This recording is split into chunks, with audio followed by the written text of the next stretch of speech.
What's going on, everybody? Welcome back to the channel. Just had one more Steelers-Niners clip that I wanted to go over in the film room with you guys. Going to go over Kenny Pickett's first interception of the day before we move on to Cleveland Browns week. Just kind of going to go over the play call, Kenny Pickett's thought process, what happened, what should have probably happened. Just kind of explain kind of some of the X's and O's behind, what kind of went down here. So just before we get into it, y'all know the drill. Just please make sure you like the video, subscribe to the channel, drop me a comment. All that stuff is greatly appreciated on my end. So the Steelers are going to be running what's called what I would call smash drive. Okay, this is just pairing two really popular route concepts together in one play. Both of these are ran, at every level of football. You got at the bottom of the screen, you got the smash concept with the corner and the outbreaker.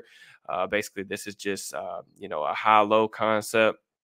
Really popular. You'll see this a lot against, two high safety shells in order to kind of put that boundary cornerback or whoever the flat defender is in conflict. And then at the top of the screen, we've got the drive concept. So the drive concept is just a shallow kind of drag route underneath. And then you get the kind of dig or basic route running behind it. And drive is good against man and zone. If the underneath receiver, if he gets man-to-man, he's going to be running away from the defender. If he gets zone, he's going to sit down around the hash mark right here.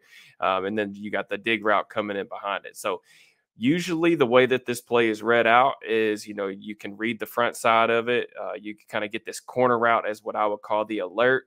And the number one in the progression, the alert, can kind of sometimes vary from scheme to scheme. But you can tell that Deontay is really the first read in the progression here because of where Kenny Pickett's eyes go. And then you kind of read this shallow to dig right behind it. So I'm going to let this play kind of flow through full speed so you guys can get a kind of a bird's eye view of kind of what happened.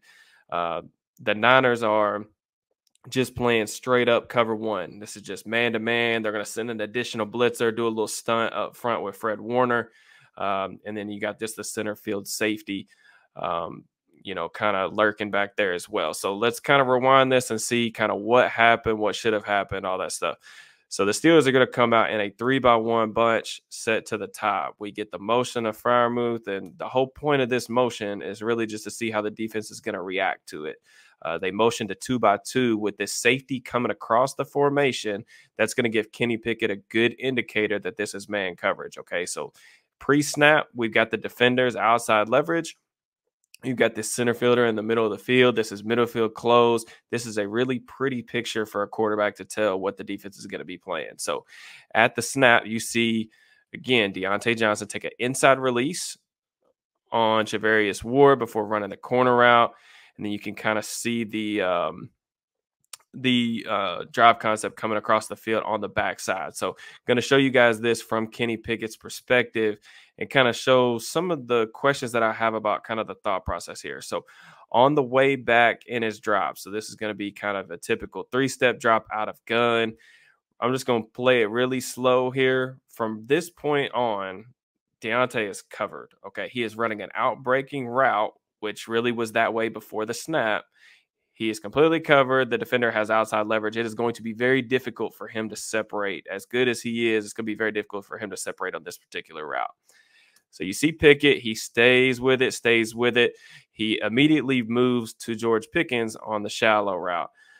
The reason this kind of gets a little bit muddied up is because they do a 4-man slide with the offensive line. So you get Sayamalo and everybody, all these guys are working towards the right in order to handle some of these blitzers. And they are going to ask Jaylen Warren to come in and handle this linebacker in the B gap. But they end up running a twist. See Warren staying in for pass protection. Well, number 57 right here, he actually has Warren in the play, but he stays into block. So now 57 is really just looking for work. He's going to read the quarterback's eyes, going to look to rob anything underneath at the sticks.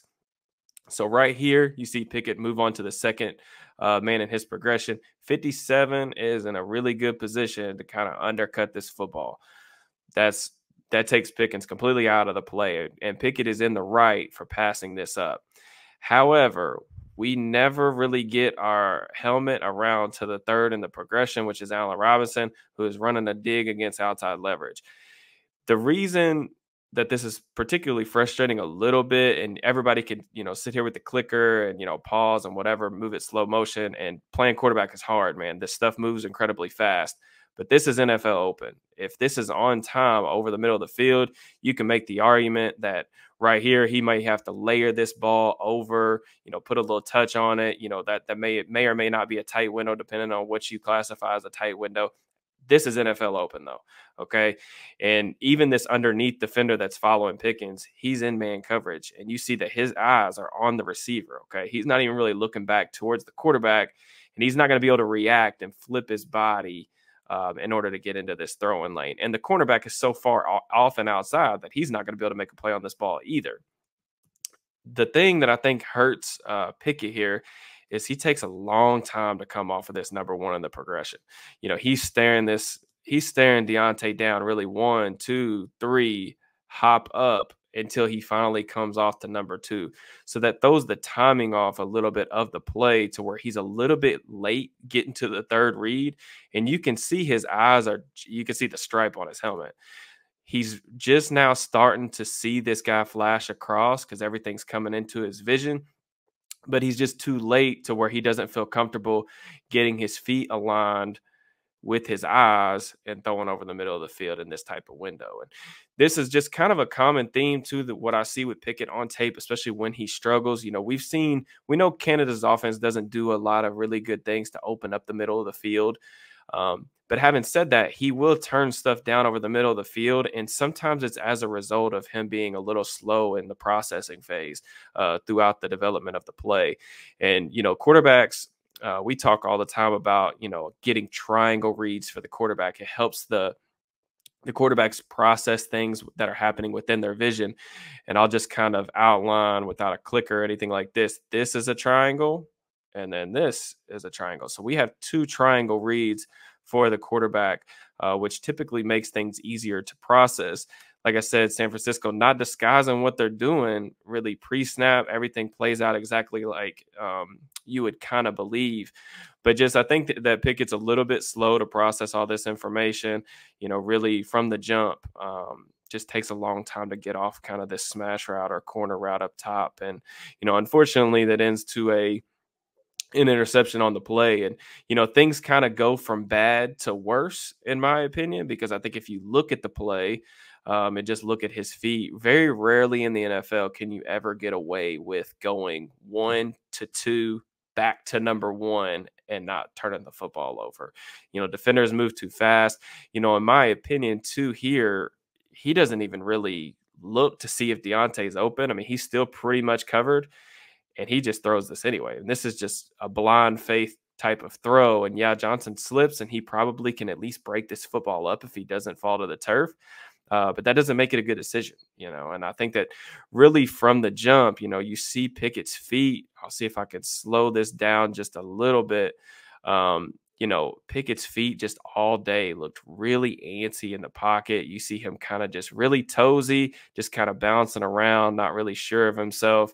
And that was just kind of the result of the day. The Niners really flustered him really from the jump, and it was a frustrating day overall. And, definitely one that he's going to learn a lot from this film, I think, and hopefully he comes out and, plays really well against the Browns and puts this kind of ugly performance behind him. But if you guys watch the full video, I appreciate it. Please make sure to subscribe to the channel. Drop me a like, drop me a comment. Let me know what you guys think. Let me know if anything you guys want to see before the Browns game. I'm probably going to try to put up one more video this weekend if I can get around to it. So I appreciate you guys as always. Peace and love.